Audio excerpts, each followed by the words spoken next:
ಶಾಸಕರ ವಿವಿಧ ಸಮಿತಿ ಇದೆ. ಈ ಸಮಿತಿಯವರಿಗೆ ಅಧ್ಯಯನಕ್ಕಂತ ಹೇಳಿ ನಮ್ಮ ದೇಶದ ವಿವಿಧ ರಾಜ್ಯಗಳಿಗೆ ಬಹುಶಃ ಪ್ರವಾಸ ಕೈಗೊಳ್ಳುವಂಥ ಅವಕಾಶ ಇವತ್ತು ಇದೆ. ಈ ಒಂದು ಸಂದರ್ಭದಲ್ಲಿ ಬಹುಶಃ ಇವತ್ತು ನಮ್ಮ ದೇಶವ್ಯಾಪ್ತಿಯ ಅಧ್ಯಯನ ಪ್ರವಾಸಕ್ಕೆ ಮನವಿ ಕೊಟ್ಟ ಸಂದರ್ಭದಲ್ಲಿ ಅದಕ್ಕೆ ನಾವು ಒಪ್ಪಿಗೆಯನ್ನು ನನ್ನ ಸಭಾಧ್ಯಕ್ಷನಾಗಿ ನಾನು ಕೊಡುತ್ತೇನೆ. ವಿದೇಶಕ್ಕೆ ಸಂಬಂಧಪಟ್ಟಾಗೆ ಯಾವುದೇ ನಮಗೆ ನಿಯಮ ಇಲ್ಲ, ಅದಕ್ಕೆ ನಮ್ಗೆ ಕೊಡಲಿಕ್ಕೆ ಆಗುವುದಿಲ್ಲ. ಸರ್, ಈಗ ಖರ್ಚು ವೆಚ್ಚ ವಿಚಾರದಲ್ಲಿ ಆರ್ಥಿಕವಾಗಿ ಸ್ವಲ್ಪ ಸಂಕಷ್ಟ ಇದೆ, ಅದರ ಜೊತೆಗೆ ಬೆಲೆ ಏರಿಕೆ ಎಲ್ಲ ಆಗ್ತಾ ಇರುವಂಥದ್ದು, ಇದು ಸ್ವಲ್ಪ ಆಕ್ಷೇಪ ಇರುವಂಥದ್ದು. ಶಾಸಕರು ಜಾಲಿಗೆ ಹೋಗ್ತಾ ಇದ್ದಾರೆ.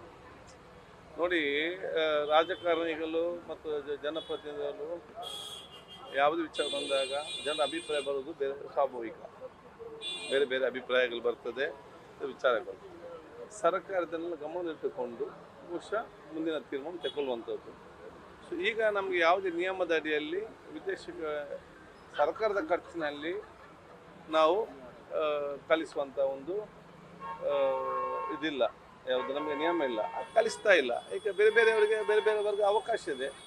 ಇದರ ಬಗ್ಗೆ ನಾವು ಶಾಸಕರೆಲ್ಲ ಕೂತ್ಕೊಂಡು ಸರ್ಕಾರ ಕೂತ್ಕೊಂಡು ಚರ್ಚೆ ಮಾಡೋದು ವಿಚಾರ ಇವತ್ತು ಆಗ್ತದೆ.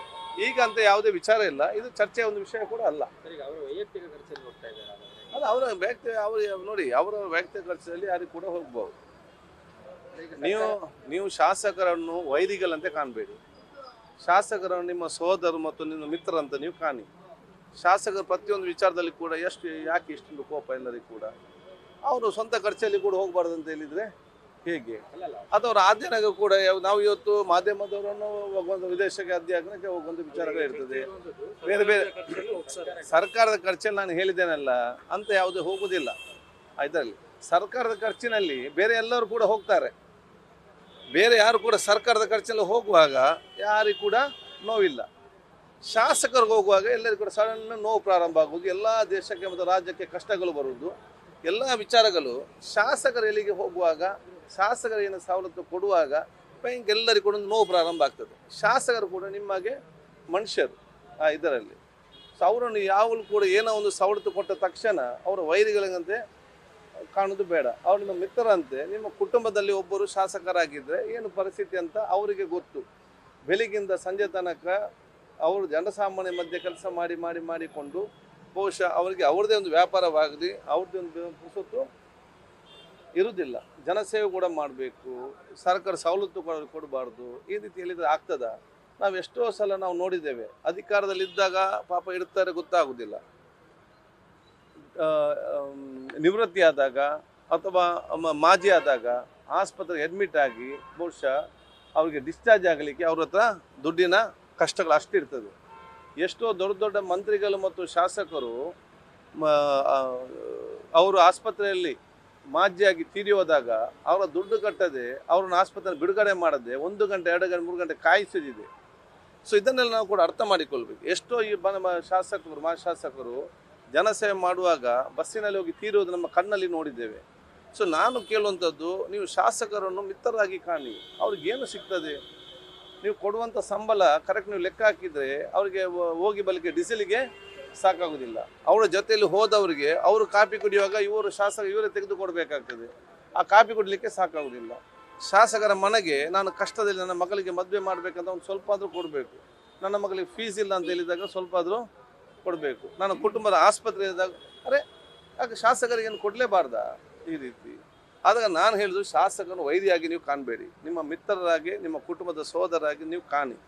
ಅವರ ಕಷ್ಟವನ್ನು ಕೂಡ ನೀವೆಲ್ಲ ಅರ್ಥ ಮಾಡಿಕೊಳ್ಬೇಕು. ಅದು ಈಗ ನಮಗಂತ ಯಾವುದೇ ನಿಯಮಗಳು ಹೋಗುವಂಥ ವಿಚಾರದಲ್ಲಿ ಇಲ್ಲ. ವಿದೇಶಕ್ಕೆ ಹೋಗುವಂಥ ಯಾವುದೇ ನಿಯಮ ಇಲ್ಲ. ನಾವು ಯಾವುದೇ ಪರ್ಮಿಷನ್ ಕೂಡ ಕೊಡಲಿಲ್ಲ. ದೇಶ ಮಟ್ಟದ ವ್ಯಾಪ್ತಿಯಲ್ಲಿ ಅವಕಾಶ ಇದೆ, ಅದಕ್ಕೆ ಅವರು ಹೋಗ್ತಾರೆ. ಸರ್, ಈಗ ಸರ್ಕಾರದಿಂದ ಯಾವುದೇ ಅನುದಾನಗಳು ಬಿಡುಗಡೆ ಆಗ್ತಾ ಇಲ್ಲ ಅಂತ ಹೇಳಿದ್ದಾರೆ. ನಿಮಗೆ ನೀವು ಕೂಡ ಶಾಸಕರಾಗಿದ್ದೀರಿ, ಏನಾದರೂ ದುಡ್ಡು ಬಂದಿದೆಯಾ? ಅನುದಾನ ಬಂದಿದೆಯಾ?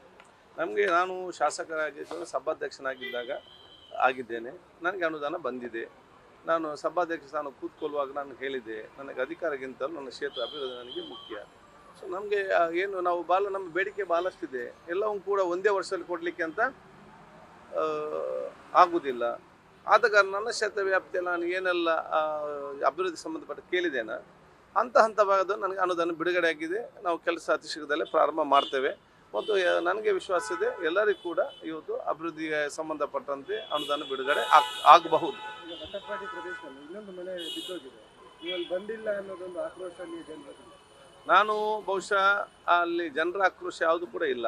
ಯಾಕಂತ ಹೇಳಿದ್ರೆ ನಾನು ನಿಕಟವಾದ ಸಂಪರ್ಕದಲ್ಲಿ ಎಲ್ಲ ಕಡೆ ಕೂಡ ನಾನು ಇವತ್ತು ಇದ್ದೇನೆ. ಅದಕ್ಕೆ ನಾನು ಈಗಾಗಲೇ ಅಲ್ಲಿಯ ಸೋಮೇಶ್ವರ ನಗರಸಭೆಯಲ್ಲಿ ನಾನು ಮೀಟಿಂಗ್ ಕರೆದು ಅಲ್ಲಿ ಕೆಲವು 4 ಮನೆ ಯಾವುದು ಡೇಂಜರ್ ಇದೆ ಅಲ್ಲಿ ಇವತ್ತು ಕೆಲಸ ಪ್ರಾರಂಭ ಆಗಿದೆ. ಅವ್ರಿಗೆ ನಾನು ಹೇಳಿದ್ದೇನೆ ಸರ್ಕಾರದಲ್ಲಿ ಅದಕ್ಕೆ ಆ ಕೆಲಸಕ್ಕೆ ಅನುದಾನ ನಿಮಗೆ ಟೆಕ್ನಿಕಲ್ ಕೊಡಲಿಕ್ಕೆ ಆಗದಿದೆ, ನಾನು ಶಾಸಕ ನಿಧಿಯಿಂದ ಕೊಡ್ತೇನೆ, ಕೆಲಸ ಮಾಡಬೇಕು, ಆ ಮನೆಗಳನ್ನು ಉಳಿಸಬೇಕಂತೇಳಿ ಆ ಕೆಲಸ ಇವತ್ತು ಪ್ರಾರಂಭ ಇವತ್ತು ಆಗುವಂಥದ್ದು. ನಾನು ಬಹುಶಃ ಅಲ್ಲಿ ಹೋಗುವಂಥದ್ದು ಯಾಕಂತ ಹೇಳಿ ನನಗೆ ಅಲ್ಲಿ ಎಲ್ಲ ಸಮಸ್ಯೆಗಳು ಗೊತ್ತಿದೆ, ಭಾಳ ಚೆನ್ನಾಗಿ ಗೊತ್ತಿದೆ. ಅದಕ್ಕೆ ಪರ್ಮನೆಂಟ್ ಸ್ಟ್ರಕ್ಚರ್ ಆಗಿ ನಾವು ಅಲ್ಲಿ ಹೋಗುವಂಥದ್ದು. ಇಲ್ಲದಿದ್ದಲ್ಲಿ ಮಳೆಗಾಲದಲ್ಲಿ ಬರ್ತಾರೆ ಮತ್ತು ಹೋಗ್ತಾರೆ ಮತ್ತು ಸುದ್ದಿಲ್ಲ, ಈ ರೀತಿ ಹೋದರೆ ಈ ರೀತಿ. ಅದು ಯಾರಂತ ಹೇಳಿದರೆ ನಮ್ಮನ್ನು ಅರ್ಥ ಮಾಡಿಕೊಂಡವರು ಯಾವ ಆಕ್ರೋಶೇನು ಕೂಡ ಇವತ್ತಿಲ್ಲ. ನಿಕಟವಾದ ಸಂಪರ್ಕದಲ್ಲಿ ಆ ಪ್ರತಿಯೊಂದು ಮನೆಯವರಿದ್ದಾರೆ, ಆ ಊರವರಿದ್ದಾರೆ. ನಾನು ಕೂಡ ಹೋಗಿ ಸೋಮೇಶ್ವರ ನಮ್ಮ ಪಂಚಾಯತ್ ವ್ಯಾಪ್ತಿಯಲ್ಲಿ ಪೋರ್ಟ್ ಅಧಿಕಾರಿಗಳನ್ನು, ಇಲಾಖೆ ಅಧಿಕಾರಿಗಳನ್ನು ಮತ್ತು ನಮ್ಮ ಇನ್ನಿತರ ಕರೆದುಕೊಂಡು ನಮ್ಮ ಮಟ್ಟಿನಲ್ಲಿ ಏನು ನಾವು ಮುಂಜಾಗ್ರತೆ ಕೈಗೊಳ್ಳಬೇಕಾ ಅದನ್ನು ನಾವು ಹೇಳಲಿಕ್ಕೆ ಹೇಳಿ ಮಾಡಿದ್ದೇನೆ. ಪರ್ಮನೆಂಟ್ ಆಗಿ ಏನು ಕೆಲಸ ಮಾಡಬೇಕು, ಉನ್ನತ ಮಟ್ಟದ ಮೀಟಿಂಗನ್ನು ಕರೆದು ಅದಕ್ಕೆ ಒಂದು ಯೋಜನೆ ನಾವು ಇವತ್ತು ರೂಪಿಸಿದ್ದೇವೆ. ಅದನ್ನು ಅನುಷ್ಠಾನ ಮಾಡಲಿಕ್ಕೆ ನಮ್ಮ ಪ್ರಯತ್ನ ನಾವು ಮುಂದೆ ಮಾಡ್ತೇವೆ. ಇದಕ್ಕೆ ಸಂಬಂಧ ಪಟ್ಟಾಗಿ ಹೇಳಲಿಕ್ಕೆ ನಾನು ಬಯಸ್ತೇನೆ. Thank you. ನ್ಯೂಸ್ ಫಸ್ಟ್ ನಿರ್ಭೀತಿಯಿಂದ ನಿಮ್ಮ ಪರವಾಗಿ.